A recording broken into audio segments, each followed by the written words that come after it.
Hey guys, and welcome back to my channel and welcome to part 1 of how to crochet for beginners. In today's video, I'm going to be taking you through everything you need to know before you learn how to crochet. So you're probably watching this video because you're interested in learning how to crochet and you have come to the right spot. But first, there are a few things that you need to know before we actually get started using our hook and our yarn. I'm going to take you through the different types of yarn, how to choose the right ply or the right weight of yarn for your project, and also do a little bit of a run through on your different fiber options. I'll then take you through the different types of crochet hooks that are on the market, what I personally recommend, and how to select the right size for your yarn. I'll then take you through a couple of different ways to hold your crochet hook. I'm then going to do a quick explanation on the difference between US crochet terms and UK crochet terms. So if you are looking to learn how to crochet and you're ready to get started, keep watching this video and we'll have you on your way in no time.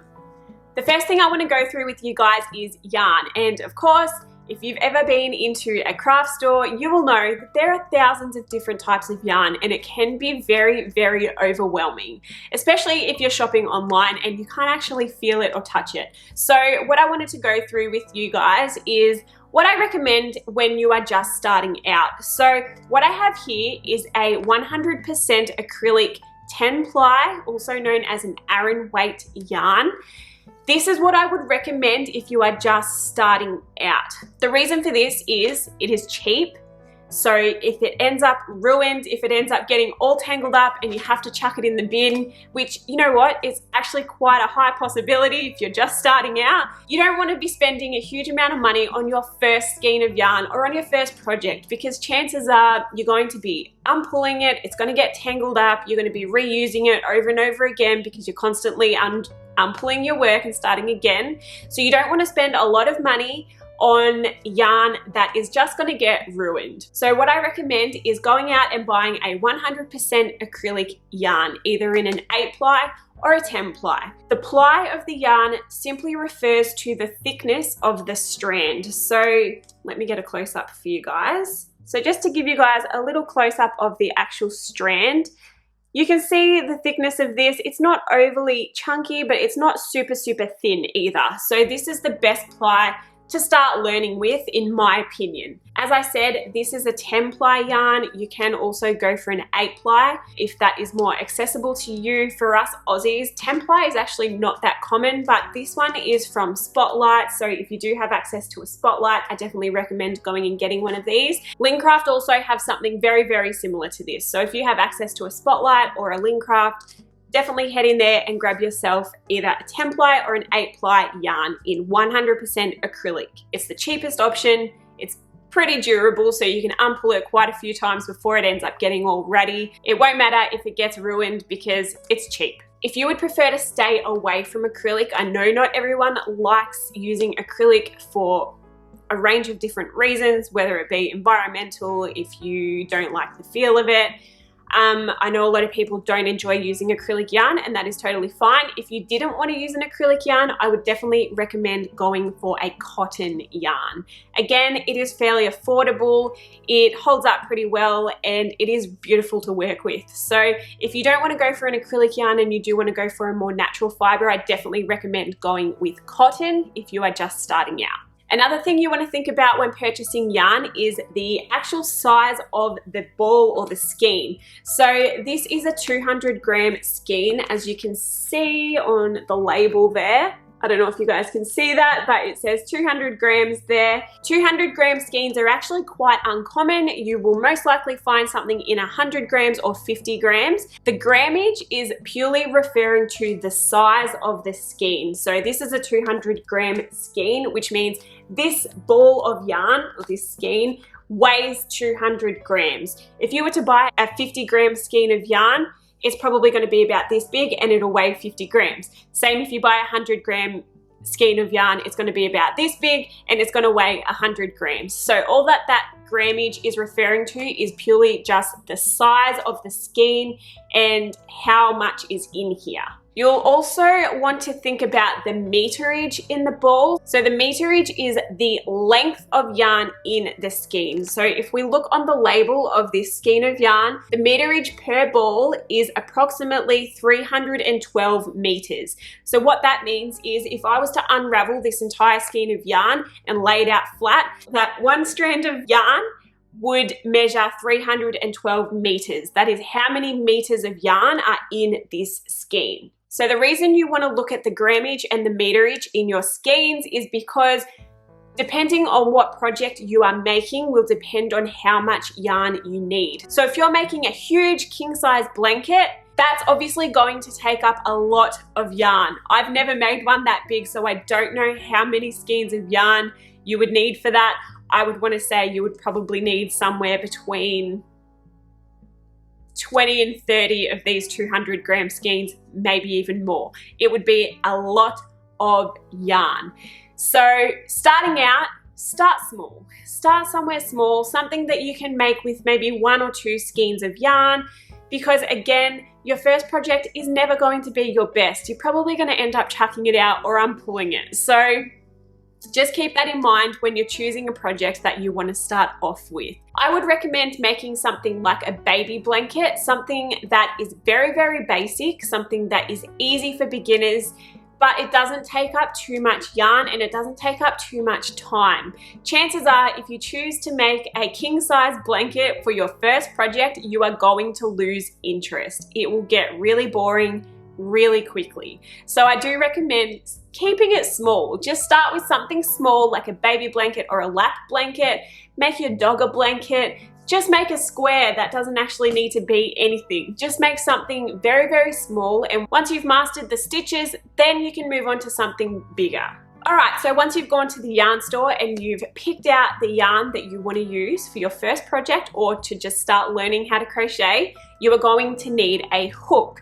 Now, hooks come in a range of different sizes, so you want to make sure you choose the right one for the yarn you are using. So the way to tell which hook size you need to be using with the yarn you have chosen is to simply look at the label. So on the label, I don't know if you guys can see, but on the label, this skein says needle size 5mm. Now, this one says needle size as in knitting needles. Knitting needle size or crochet hook size, it's the same. So if it just has the needle size, you just go off the needle size. It's the same information. Some of them just don't say crochet or hook size. So this says needle size 5mm. So I know that to use this yarn, they're recommending I use a 5mm hook. So then you will go to the hook section of the craft store and you would find a crochet hook. This is not a 5mm because I couldn't find my 5mm, so just bear with me. This is a 5.5mm, but you would go to the hook section, you would find a hook, and on the hook it would tell you what size it is. So this says 5.5mm on the handle there. So hopefully you guys can see, but on the handle there, this hook says 5.5mm. So if you were using this yarn, you would want to look for something as close to a 5mm hook as you could. If you couldn't find a 5mm, you could go up to a 5.5mm or a 6mm. It wouldn't hurt, but that's just the guideline of the hook size that you should be using with this yarn. Every yarn will have the hook or needle information on the label. So if you're thinking, oh, I'm not using that yarn, like what if I'm using a completely different yarn? That's totally fine. Every yarn will have the recommended hook or needle size on the label. If for some reason the label doesn't tell you what hook size to use, as a general rule of thumb, all you would do is halve the ply to get the hook size. So for instance, this is a 10 ply yarn and I would use a 5mm hook with this yarn. For instance, if you had an 8 ply yarn, you would use a 4mm hook with it, so on and so forth. If you had a 12 ply yarn, you would use a 6mm hook as a rough guideline. That doesn't mean that you cannot use any other size hook with that yarn. That's definitely not the case, but as a rough guideline, as a general rule of thumb, if you halve the ply of the yarn, you will get your hook size. Now, how do you choose the right type of crochet hook? So just like there are many different sizes of crochet hooks, there are also many different types of crochet hooks. So I prefer to use an aluminium hook. This is a Clover Armour aluminium hook with a rubber handle. It's very comfortable to use. The shaft is very, very smooth, so your yarn glides over it beautifully. These are my all-time favorite hooks. It's absolutely all I use, so I highly recommend getting yourself a Clover hook if you are just starting out. In saying that, there are a whole different range of hooks. So you can get hooks made from plastic, which look something like this. I despise these hooks. Do not, please, please, unless it's your only option, please don't buy a plastic hook. It is going to hinder your crochet experience. They're really hard to work with. They don't glide smoothly. The yarn sticks to them. It gets caught. There's always little spikes on the end of the hook and your yarn gets hooked on there and splits. Oh, it's a nightmare. Please, please, please, whatever you do, do not buy plastic hooks. They're the devil. If you do want to buy something a little bit cheaper just to get you started, go and buy an aluminium hook with a rubber grip, which would look very similar to this hook. It won't be exactly the same, and it's not going to be 100% as good as the Clover hooks, I guarantee it, but it is going to be a whole lot better than a plastic hook. Please promise me you will never go out and buy plastic hooks, especially learning, because you will find it so hard to use and it'll turn you off crochet. I guarantee it. You will find it so hard to use that you will just give up. So please, do not go out and buy a plastic hook. If you are looking for a cheaper option, Boy is also a great brand. They do aluminium hooks that actually aren't too bad to use, and they're very cost effective. In saying that, there are also bamboo hooks, which I actually don't mind. I don't mind a bamboo hook. They're still nothing compared to my trusty old Clover hooks, but I would definitely recommend a bamboo hook over a plastic hook. Plastic is the devil. Do not buy it. Do not buy it. It'll be tempting because it'll probably cost you $5 for an entire set of hooks. There's a reason for that. They're crap. Don't buy plastic hooks. Please, if you are just starting out, make sure you get a bamboo hook or an aluminium hook, preferably aluminium. All right, now I'm going to take you through exactly how you should hold your crochet hook, because I know this is something that a lot of beginners struggle with. Now, I just want to mention that there is actually no wrong or right way to hold a crochet hook. You can hold it however you want. You can hold it like this if you want. You can hold it like this if you want. You can hold it like this if you want. You can hold it like this if you want. There's no right or wrong way. It is whatever feels comfortable for you and whatever gets the job done. But I want to show you the two most common grips when it comes to holding your crochet hook. Okay, so as I said, there is no wrong or right way when it comes to holding your crochet hook. I recommend just doing whatever feels most comfortable for you, because that is going to make your life a lot easier. But I'm just going to take you through the two most common ways that people hold their hook. So if you absolutely had no idea where to even start, at least this gives you a little bit of a guideline on how other people hold their crochet hooks. So the first way that I'm going to show you is called the pen grip. And the reason it is called the pen grip is because you hold it like you would hold a pen. So in the case that your hook does have a rubber handle, you will probably notice that one side is flat. Not all hooks are like this, but this is the Clover hook, and this is how the Clover hook is. And a lot of other hooks that have handles on them are like this as well. So you'll notice that one side is flat, and that would be where you would rest your thumb in this case, if you are holding it like a pen and holding it with a pen grip. I personally cannot hold my hook like that. So many people do. I feel very uncoordinated when I hold my hook like that. You may feel the same, or you may feel most comfortable holding your hook like that. For me personally, I don't hold my hook like that. I hold my hook in the grip that is known as the knife grip, and just like the pen grip, it is called the knife grip because you are holding it as if you were holding a knife, like when you were eating dinner. So this is the knife grip. This is how I hold my hook when I'm crocheting. Again, this may not suit you, but this is just what works best for me. So obviously there is a difference between the two. The Pen grip is more of an underhand hold, so your hand is sitting underneath the hook. And then you've got the knife grip, which is like an overhand hold, which your hand is sitting on top or over the hook.